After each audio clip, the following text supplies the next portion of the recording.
Dobrý deň a sme tu opäť pri jednom z ďalších inštruktážnych videí. Toto videjko nesie názov How to kill an alien. Takže keď chceme zabiť nejakého mimozemšťana, musíme si najprv nejakého vyhliadnúť.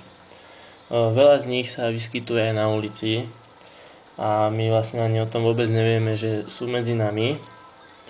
Tak tu mám takého demonštratívneho jedného, aby sme vedeli rozpoznať na ulici, keď stretneme niekoho takéhoto. Určite to bude mimozemšťan. Takže prejdeme k samotnému postupu tej vraždy, hej. Mimozemšťan nám takto kráča po ulici, hej, kúka po obchodoch a tak. My k nemu nenápadne prídeme zozadu s nejakým kijakom, tak ho omračíme po hlave, on v zápätí padne na zem.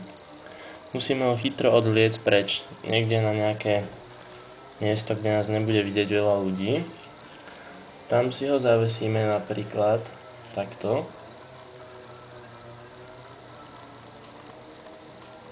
Aby nám neušiel nikde vlastne. A najjednoduchší spôsob, ako ho zabiť, je vlastne ho zapáliť. Takže si pripravíme znova sírky.